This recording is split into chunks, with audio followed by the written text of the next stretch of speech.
wabarakatuh.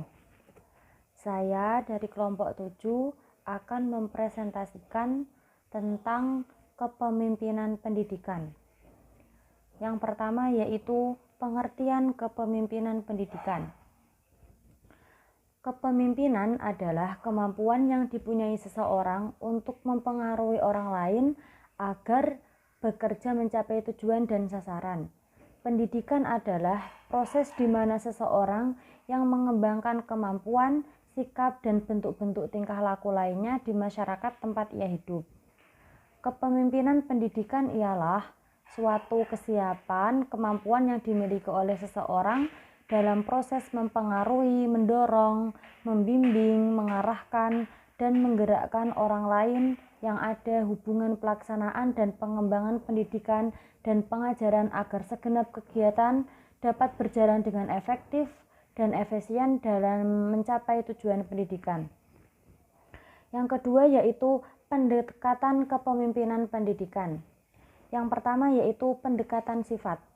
Pendekatan ini secara global melihat bahwa keberhasilan seorang pemimpin sangat dipengaruhi oleh sifat-sifat personal, di samping keterampilan dan kecakapan yang harus dimiliki. Ciri-ciri pribadi ini dapat menjadi jaminan dalam keberhasilan pola kepemimpinan seseorang. Tanpa adanya kualitas individu pemimpin yang baik, maka kepemimpinan tidak akan berjalan secara optimal. Yang kedua yaitu pendekatan perilaku. Dari sudut pandang pendekatan perilaku akan dilihat perilaku yang dapat diamati oleh seorang pemimpin melalui kecenderungan sifat-sifat pribadi dan kewenangan yang dimiliki. Pendekatan ini lebih mempergunakan acuan pendekatan sifat dan pendekatan kekuatan. Kecenderungan perilaku pemimpin akan dilihat dari aktivitas kerja dan pola manajerial yang dikembangkan dalam sebuah organisasi. Yang ketiga yaitu pendekatan pengaruh kekuasaan. Pendekatan ini memandang bahwa keberhasilan pemimpin dalam mempengaruhi orang lain disebabkan adanya kekuasaan dari pemimpin tersebut. Karena memiliki kekuasaan, orang lain bersedia berbuat sesuai dengan apa yang diharapkan seorang pemimpin. Hal ini sering disebut dengan wewenang. Yang keempat yaitu pendekatan situasionalis. Pendekatan ini memiliki beberapa pandangan dasar. Yang pertama yaitu pemimpin dalam melaksanakan tugasnya dipengaruhi oleh faktor situasional seperti jenis pekerjaan, iklim organisasi, karakter individu. Yang kedua, keefektifan perilaku pemimpin dilihat dari kemampuannya dalam menyesuaikan diri dengan kondisi bawahan. Yang ketiga, perilaku kepemimpinan dari seorang pemimpin cenderung berbeda-beda situasi.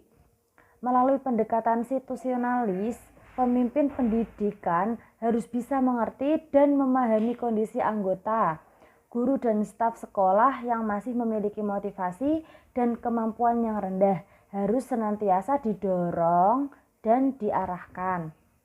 Yang ketiga yaitu bentuk atau macam-macam kepemimpinan pendidikan. Yang pertama, otokratis. Pemimpin yang bekerja keras, sungguh-sungguh, teliti, dan tertib. Ia bekerja menurut peraturan yang berlaku dengan ketat dan instruksi-instruksinya harus ditaati. Kepemimpinan ini tergolong pemimpin yang dipandang sebagai karakter negatif. Dilihat dari persepsinya, seorang pemimpin yang otokratik adalah seorang yang sangat egois, seorang pemimpin yang otoriter atau menunjukkan sikap yang menonjolkan kekuasaannya. Yang kedua yaitu demokratis. Demokratis, pemimpin menganggap dirinya sebagai bagian dari kelompoknya dan bersama-sama dengan kelompoknya berusaha bertanggung jawab tentang pelaksanaan tujuannya, agar setiap anggota turut serta dalam kegiatan-kegiatan perencanaan, penyelenggaraan, pengawasan, dan penilaian. Setiap anggota dianggap sebagai potensi yang berharga dalam usaha pencapaian tujuan yang diinginkan. Gaya kepemimpinan demokratis adalah gaya kepemimpinan yang memberikan wewenang secara luas kepada para bawahan. Yang ketiga yaitu bebas. Pemimpin yang bertipe demikian segera setelah tujuan diterangkan pada bawahannya untuk menyerahkan sepenuhnya pada para bawahannya untuk menyelesaikan pekerjaan-pekerjaan yang telah menjadi tanggung jawabnya. Ia hanya akan menerima laporan-laporan hasilnya dengan tidak terlampau turut campur tangan atau tidak terlalu mau ambil inisiatif. Semua pekerjaan itu tergantung pada inisiatif dan prakarsa dari para bawahannya. Sehingga dengan demikian dianggap cukup dapat memberikan kesempatan pada para bawahannya bekerja bebas tanpa kekangan. Yang keempat yaitu karismatik. Karismatik karakteristiknya yang khas yaitu daya tariknya yang sangat memikat sehingga mampu memperoleh pengikut yang jumlahnya itu kadang-kadang sangat besar. Tegasnya, seorang pemimpin yang karismatik adalah seseorang yang dikagumi oleh banyak pengikut, meskipun para pengikut tersebut tidak selalu dapat menjelaskan secara konkret mengapa orang tersebut dikagumi. Yang kelima yaitu paternalistik. Tipe kepemimpinan ini hanya terdapat di lingkungan masyarakat yang bersifat tradisional, umumnya di masyarakat agraris.